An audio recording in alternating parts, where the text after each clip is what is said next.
politics. I've always considered myself a volunteer. We're here, and everyone behind the press is here because we're worried about the future of this country. And I got to tell you, Barack Obama's priorities are not America's priorities. We are in a battle for freedom in this country. It's the same battle that founded this country, that James Madison reaffirmed in the Bill of Rights, that founded our party, and here we are today. Because we know that a country that surrenders its sovereignty to its bondholders can't guarantee prosperity or freedom to anybody. And a country that buries its kids in an avalanche of debt can't rest in any vestige of the moral high ground. And a country controlled by China can't compete with China. And unfortunately, a country that is led by a president that makes all the promises to address everything I just said, and a president that's in love with the sound of his own voice, but can't follow through on a promise, can't save this country either. I believe that this president has a problem with the American dream.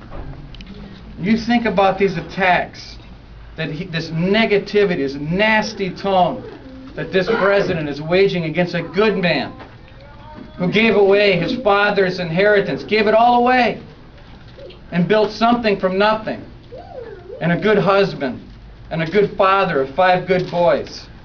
Everything he's done, this country and we should be proud of. But instead, the president who was going to bring everybody together back in 2008, all he's doing is spreading division, hatred, divide this country. Everything he said he wasn't, he's become. You know, when I grew up, speaking about this president's problem with the American dream, I grew up in a place called Kenosha, Wisconsin. It's not a lot different than a lot of towns around here. But I remember, you know, my father was a union electrician. He worked at American Motors. He actually retired from the Racine Unified School District, SEIU member. I remember when we drove around town with my sister and my mom and my dad, that when we drove past the beautiful house on the corner, my parents didn't point to that house. My dad didn't point to that house and say, hey, look at those lousy people over there in that nice house. Or look at that jerk driving that Corvette. My parents turned around and my dad turned around, just like all your parents did too. And they said, you know what, listen up, pal. If you work hard and you go to school, you're going to be in that house. And Mom and Dad, we hope it's bigger than that house. Every parent in America rejects this president's message when it comes to their own children. This president is using division and hatred to divide this country.